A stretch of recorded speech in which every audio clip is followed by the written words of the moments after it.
Hi, I'm Carl. In this video we're going to have a look at questions 52 to 56. Now this is a couple of different units, but they're quite short questions, so I'll lump them together.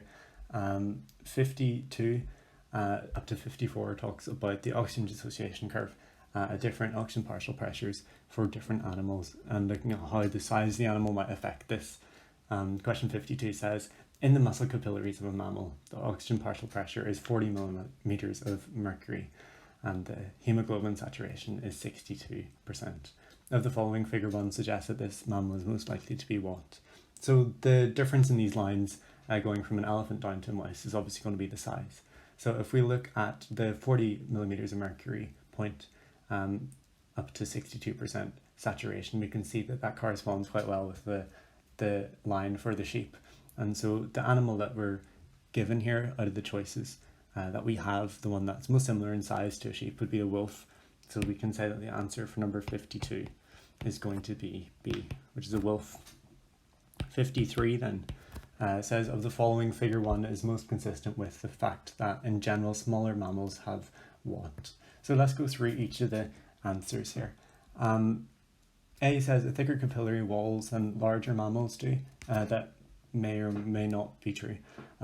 Based on the information we have, figure 1 doesn't really suggest that, because it wouldn't necessarily be the case, would it? So B says a more rapid metabolic rate than larger mammals have, and that is suggested here because there's a lower, higher oxygen partial pressure for a lower saturation of hemoglobin, which implies that they use oxygen more readily, meaning that they have a more rapid metabolic rate.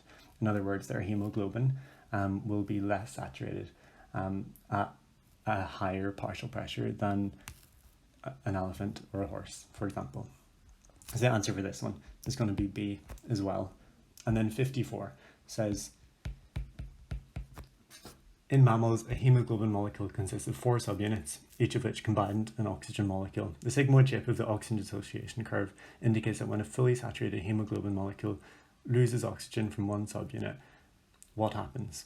Well, this says about the conformational change in hemoglobin, which happens whenever oxygen binds or doesn't bind, or unbinds rather.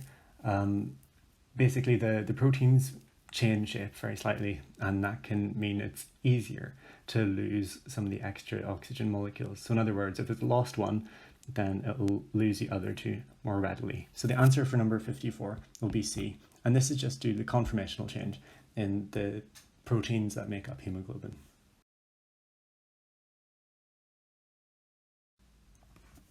So for question 55 here, it says, consider the movement of some constituents of animal cells when the cells are placed in pure water.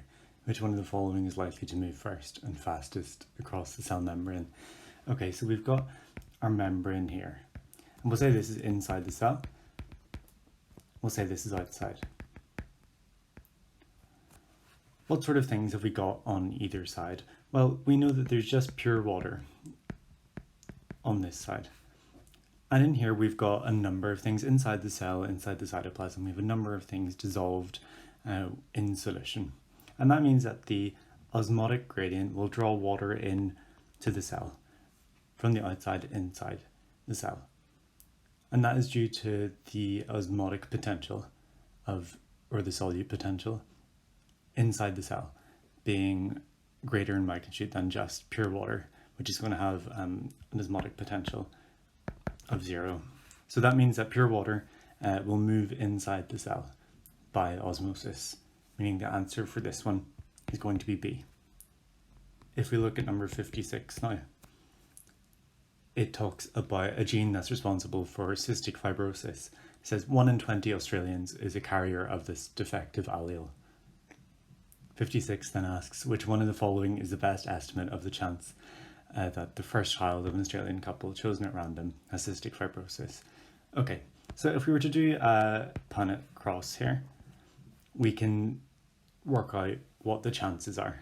So with the information we're given, we can assume that both parents are going to be heterozygous, and we'll say that that is a dominant allele and this is a recessive allele. If they have this particular genotype, there's a 1 in 20 chance of this for one parent. And if the other parent had the same one, then there's another 1 in 20 chance. So if we did R cross here,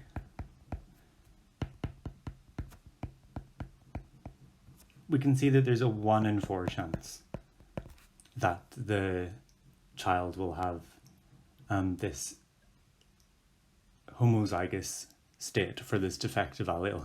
So if we multiply this out, we've got 1 over 400 multiplied by 1 over 4. And that gives us an answer of 1 over 1,600. And the answer then for this one is going to be C.